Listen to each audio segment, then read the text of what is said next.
The Urban Dictionary defines bromance as the complicated love and affection shared by two straight males. And as a footnote, I would also put, just see the movie Top Gun.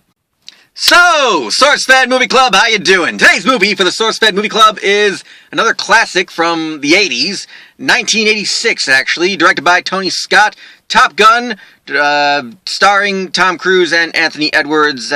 Not to be confused with the Top Gun of 1955. Look it up, there's an actual Western called Top Gun, made in 1955. My review of this movie, my thoughts of this movie. This was never one of my favorite movies. This was never a great movie to me. It was an okay movie. It was an above average movie. It has some pretty awesome footage of actual military planes flying, and the movie doesn't have much else going for it besides that.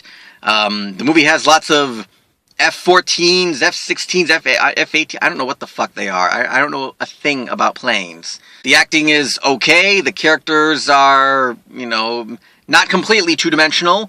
The only character that I even end up coming close to caring about is Maverick. Everyone else is just kind of revolving around his story. I do like the arc of Maverick's character, in that he starts off as this black sheep of the military because his dad has a bad reputation. The rumor is that his dad screwed up. So then later he hits his low point, standard low point in a character arc, when Goose dies, and he thinks it was his fault. He thinks he screwed up. He thinks he's reliving his father's mistakes.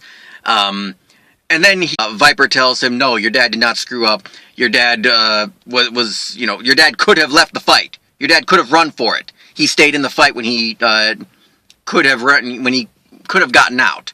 He could have saved his own skin. He didn't. So that to me is the most touching moment of this film.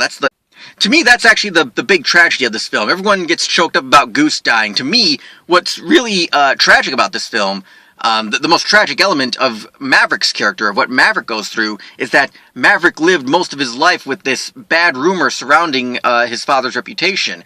Because, as Viper puts it, the battle in which his father died took place across the wrong line on a map. Therefore, some politician said, nope, it's classified. We can't tell the family how he died. That really sucks when that happens in the military, that someone can't be told how their father died. They were breaking at the time because there was so much of the military cooperating with the movie makers, alright? And yet, that happens all the time now, doesn't it? They donate planes to the Avengers, and they donate tanks to the Incredible Hulk films. The military loves Hollywood these days, okay? But Top Gun was groundbreaking at the time, in that it was one of the first to actually, really donate the hardware, big hardware, okay, $1 million hardware, alright, these are multi-million-dollar planes they're talking about, and they were using them for stunt flying, so it could be filmed by other planes, so they could look really cool on film, alright?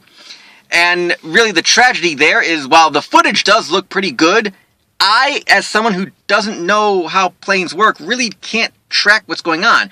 Instead, you have the actors describing the action.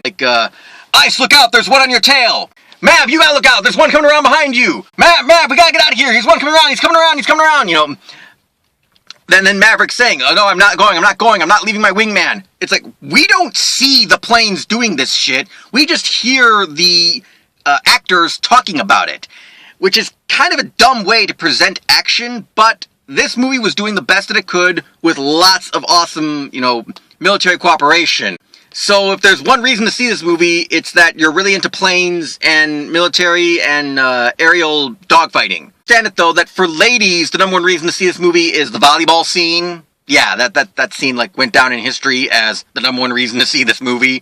I have to say about that, click like if you like this video, click subscribe if you want to see more, let me know in the comments down below what you think of my reviews, and what else you'd like to see. Heck, I might even do a Q&A if you've got cues that I feel like A-ing, I guess, yeah. Also in the links down below, my Facebook, my Twitter, my website, check it all out. In the meantime, Sourcefed Movie Club, thank you for choosing a movie that doesn't completely suck. Keep on choosing great movies, and I'll see you next time on the Sourcefed Movie Club.